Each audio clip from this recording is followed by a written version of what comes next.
लेकिन विक्रम सिंह, कानून व्यवस्था जो है और उसे कार्यान्वित करने की जो प्राथमिक जिम्मेदारी पुलिस के पास होती है, क्योंकि एफआईआर वहां दर्ज होती है, वो जिम्मेदारी निभाती दिख रही है क्या पुलिस? मैंने पहला सवाल ये रखा है सर कि एफआईआर हो गई, इंसाफ मिल गया, एफआईआर होने से ही इंसाफ मिलता आपको दिखाई दे रहा है? पहली टिप्पणी आपकी। संदीप जी, केवल 2 धाराएं आपके समक्ष प्रस्तुत करूंगा। धारा 154 CrPC, when a complaint disclosing the occurrence of a cognizable offense, the SHO shall register a case. थानाध्यक्ष प्रथम सूचना पंजीकृत करेगा, उसके पास कोई विकल्प नहीं है। धारा 154 सीआरपीसी ये कहता है। यहां तो कोई एफआईआर कायम नहीं हुई। अगर एफआईआर कायम नहीं हुई, निर्भया केस के बाद धारा 166 आईपीसी में शामिल की गई थी, वो ये थी, अगर कोई पुलिस अधिकारी कर्मचारी यौन प्रकरणों में प्रमाद दिखाता है तो धारा 166 ए आईपीसी का मुकदमा उसी के खिलाफ पंजीकृत किया जाएगा, क्योंकि राष्ट्र ने सर्वोच्च प्राथमिकता दी थी यौन अपराधों के अनुसंधान में, और यहां पर उसको छोटी मूल प्रथम सूचना पंजीकृत नहीं हुई। जो पुलिस अधिकारियों के विरुद्ध होना चाहिए, अब मैं उम्मीद करता हूं संदीप जी आपके शो के बाद वो भी पंजीकृत की जाएगी। और पहली सीढ़ी तो आ गई, एफआईआर हो गई, लेकिन ऐसे मामले में जिसमें कि शासन प्रशासन देश ने सर्वोच्च प्राथमिकता देने को कहा था, और हमारे गोल्ड मेडलिस्ट, हमारे शीर्षस्थ खिलाड़ी जिन्होंने राष्ट्र का गौरव बढ़ाया, अगर उनके साथ यह हाल है तो हमारे आपका क्या होगा, आप स्वयं समझ सकते हैं संदीप जी। मुझे यह बताइए, पॉक्सो के तहत तो सीधे सीधे गिरफ्तारी होती है, 354 ए डी, उसमें थोड़ा अपना विवेक पुलिस इस्तेमाल भी कर ले। वो कह रही है पहले हम तहकीकात करेंगे, आरोपों की तह में जाएंगे, पर पॉक्सो में तो, अब मैं कानून का जानकार तो नहीं हूं, थोड़ा बहुत मैं जानता हूं जितना एक पत्रकार को जानना चाहिए। प्रक्रिया क्या होती है सर? संदीप जी, इस पे इन्वेस्टिगेशन का मतलब ही होता है खंगालना, और प्राथमिकता के आधार पर खंगालना।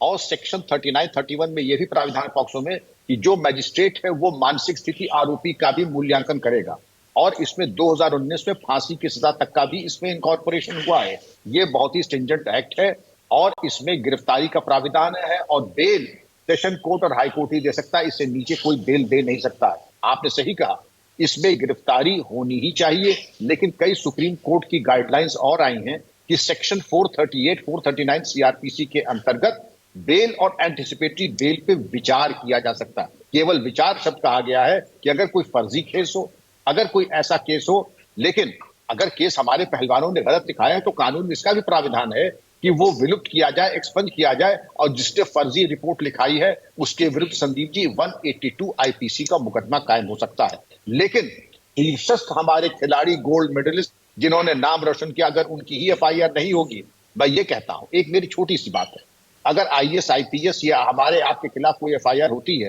पहले क्या होता है? पहले आप पद से इस्तीफा दीजिए, बाद में बात किया जाएगा। फर्स्ट यू स्टेप डाउन, पहले नीचे उतरिए, फिर बात करेंगे। ऐसे आरोप जब लगने के बाद नहीं, यहां तो वो कमाल का तर्क गढ़ रहे हैं कि आरोपों के आधार पर मैंने इस्तीफा दे दिया तो मैं खुद को दोषी साबित कर दूंगा। मतलब फिर तो देश में कोई इस्तीफा ही नहीं देगा कि जी ये तो आरोपों के आरोप लगाए तो मैं इस्तीफा क्यों दूं? संदीप जी, इससे ज्यादा और सरकार भी सेम पेज पर दिख रही है। सरकार ने इस्तीफा नहीं मांगा, सिर्फ जो कुश्ती संघ के चुनाव हैं उनको टाल दिया है, इतना किया है।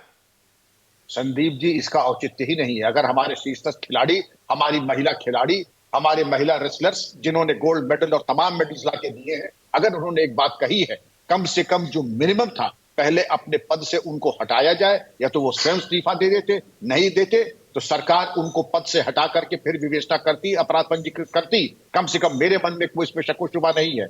ऐसे आरोप लगने के बाद ये बिल्कुल औचित्य नहीं है, और जब प्रथम सूचना नहीं होगी तो हमारे राजनीतिक मित्र भी अवसर तलाश रहे हैं और जाकर के they are fishing in troubled waters. लेकिन आपके एक तीखे सवाल का जवाब यही है, पहले पद से इस्तीफा दें, और इस्तीफा नहीं देते 24 घंटे में तो सरकार को उनको हटा देना चाहिए था।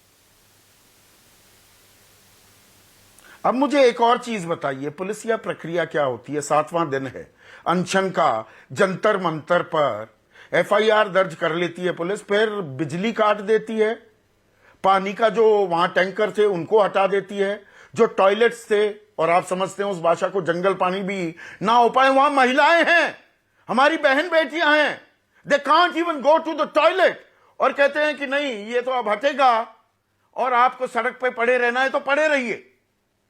यह सभ्य समाज में पुलिस का, दिल्ली पुलिस स्कॉटलैंड यार्ड से उसकी तुलना की जाती है। यह रुख और रवैया ये सामान्य मानते हैं आप? और अमानवीय। आप अगर चले जाते, मेरी गारंटी है, ये संजय जी चले जाते तो 10 का 11 होने का। हमारे पहलवान बच्चे बड़े भोले हैं, एक बार उनसे प्रेम से, सहानुभूति से बात कर ले, अरे ये अपनी जान दे देंगे, जान दे रहे हैं, ये जान दे देंगे हमारे आपके लिए, देश के लिए। क्या जान नहीं दे रहे हैं? पसीना खून बहा रहे हैं। एक बार प्रेम से, सम्मान से बात कर लीजिए, आश्वासन दे दीजिए कि बच्चों तुम्हारे साथ न्याय होगा। इसमें कोई बड़ी क्रांतिकारी बात तो मैं नहीं निवेदन कर रहा हूं, आपसे भी तुम्हारे साथ बच्चों न्याय होगा। अन्याय तो किसी की मंशा नहीं है, और अन्याय जो कर रहा है वो पापी है। मैं उसको वो भी नहीं कहता हूं कि वो गलत है, इलीगल, वो पापी है जो ये कहे कि इन बच्चों के साथ हम अन्याय करेंगे।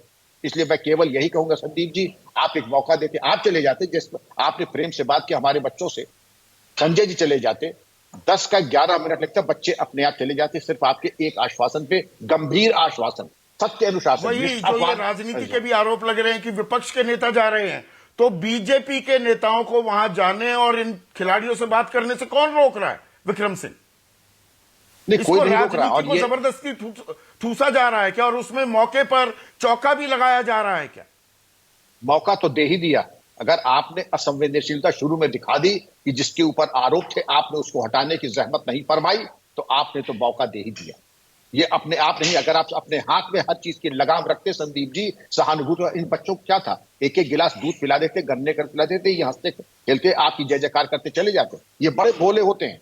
आपने भी इनसे बात की है, मैंने भी बहुत बात की है, लेकिन अगर हम इनसे मिले ना, हम इनसे बात न करें, हम इनको कोई आश्वासन न दें, तो इन बच्चों के पास विकल्प क्या है? धरना प्रदर्शन भी नहीं करें, और धरना प्रदर्शन में अगर कोई जाके मिल ले, सिर्फ आज भी यही कह दें कि बच्चों तुम आ जाओ, तुम हमारे बच्चे हो, हमारे बेटे बेटी हो, आकर के इनको आश्वस्त करें कि 15 दिन के अंदर दूध का दूध, पानी का पानी हो जाएगा। जो दोषी उसको कड़ी से कड़ी सजा मिलनी चाहिए, इससे तो कोई असहमत नहीं है। अगर कोई आरोपी, अगर आरोप सही है, ये टाइमलाइन क्यों नहीं सेट हो पा रही? ये आपने एक गंभीर पॉइंट दिया है। संजय